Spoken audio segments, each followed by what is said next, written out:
ಬೆಂಗಳೂರು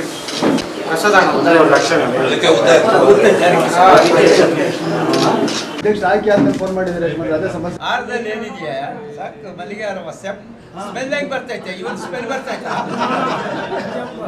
ಚಿಕ್ಕಬಳ್ಳಾಪುರ ತಾಲೂಕಿನ ಪ್ರತಿಷ್ಠಿತ ಪಿಎಲ್ಡಿ ಬ್ಯಾಂಕ್ನ ನೂತನ ಅಧ್ಯಕ್ಷರಾಗಿ ಸಂಸದ ಸುಧಾಕರ್ ಸಂಬಂಧಿ ಪ್ರಸಾದ್ ಅವಿರೋಧವಾಗಿ ಆಯ್ಕೆಯಾಗಿದ್ದಾರೆ. ಇನ್ನು ಉಪಾಧ್ಯಕ್ಷರಾಗಿ ರಾಮಪ್ಪ ಸಹ ಅವಿರೋಧವಾಗಿ ಆಯ್ಕೆಯಾಗಿದ್ದಾರೆ. ಅಂದಹಾಗೆ ಪ್ರತಿಷ್ಠಿತ ಪಿಎಲ್ಡಿ ಬ್ಯಾಂಕ್ನ ಚುನಾವಣೆ ಕಾಂಗ್ರೆಸ್ ಹಾಗೂ ಎನ್ಡಿಎ ನಡುವೆ ತೀವ್ರ ಜಿದ್ದಾಜಿದ್ದಿಯಿಂದ ನಡೆದಿತ್ತು.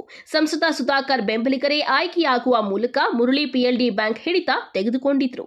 ಬುಧವಾರ ಅಧ್ಯಕ್ಷ ಹಾಗೂ ಉಪಾಧ್ಯಕ್ಷರ ಆಯ್ಕೆಗೆ ನಡೆಯಬೇಕಾಗಿದ್ದ ಚುನಾವಣೆಗೂ ತಡೆ ತರಲು ಕಾಂಗ್ರೆಸ್ ಮುಂದಾಗಿ ಅದು ವಿಫಲವಾಗಿತ್ತು. ಹಾಗಾಗಿ ಚುನಾವಣೆ ನಡೆಯದೆಯೇ ಅವಿರೋಧವಾಗಿ ನೂತನ ಅಧ್ಯಕ್ಷರಾಗಿ ಗಂಗರೆ ಕಾಲುವೆ ಪ್ರಸಾದ್ ಹಾಗೂ ಉಪಾಧ್ಯಕ್ಷರಾಗಿ ರಾಮಪ್ಪ ಆಯ್ಕೆಯಾಗಿದ್ದಾರೆ. ಇನ್ನು ಪಿಎಲ್ಡಿ ಬ್ಯಾಂಕ್ನಲ್ಲಿ ಶುಭಾಶಯಗಳನ್ನ ತಿಳಿಸಿ ನೂತನ ಅಧ್ಯಕ್ಷರಾಗಿ ಮಾಲಾರ್ಪಣೆ ಮಾಡಿ ಸಂಭ್ರಮಾಚರಣೆ ನಡೆಸಿದ್ದಾರೆ.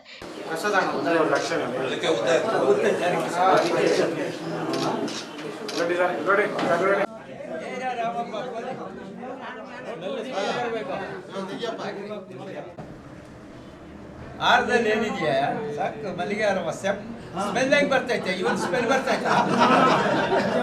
ದಿನಾಂಕ 13/2/2025 ಚುನಾವಣೆ ನಡೆಯಿತು.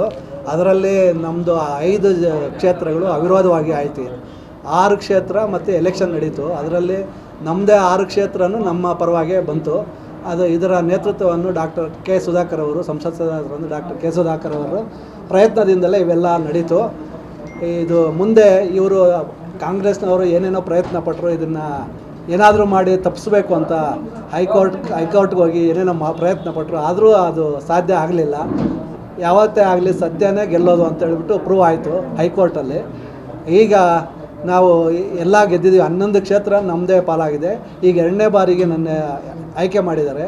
ನಮ್ಮ ಮುಖಂಡರಾದಂಥ ಡಾಕ್ಟರ್ ಕೆ ಸುಧಾಕರ್ ಅವರಾಗಲಿ, ನಮ್ಮ ಜಿಲ್ಲಾ ಪಂಚಾಯತಿ ಮಾಜಿ ಅಧ್ಯಕ್ಷ ಅಂತ ಧೀಮಂತ ನಾಯಕರು ಅವರು ಕೇಶವ ರೆಡ್ಡಿ ಅಣ್ಣವ್ರಿಗೆ ನಾನು ಕೃತಜ್ಞತೆ ಸಲ್ಲಿಸ್ತೀನಿ. ಮತ್ತು ನಾಗರಾಜಣ್ಣವ್ರಿಗಿರ್ಬೋದು, ಅವರು ಹಿರಿಯರು ಮುಖಂಡರು, ಅವ್ರಿಗೂ ಸಹ ನಾನು ಕೃತಜ್ಞತೆ ಸಲ್ಲಿಸ್ತೀನಿ. ಮತ್ತು ಇನ್ನು ಎಲ್ಲ ನಮ್ಮ ನಿರ್ದೇಶಕರುಗಳು. ಇದೇ ವೇಳೆ ಮಾತನಾಡಿದ ಸಂಸದ ಸುಧಾಕರ್ ತಂದೆ ಕೇಶವ ರೆಡ್ಡಿ ಪಕ್ಷ ತೊರೆದು ಕಾಂಗ್ರೆಸ್ ಸೇರ್ಪಡೆಯಾಗಿರುವ ಜೆಸಿಪಿ ಮಂಜುನಾಥ್ ವಿರುದ್ಧ ಆಕ್ರೋಶವನ್ನ ಹೊರಹಾಕಿದ್ದಾರೆ. ಕ್ಯಾಮರಾಮನ್ ಪ್ರವೀಣ್ ಜೊತೆ ಕಳವರ ಅರುಣ್, ಎಂಎಂಟಿವಿ ನ್ಯೂಸ್, ಚಿಕ್ಕಬಳ್ಳಾಪುರ.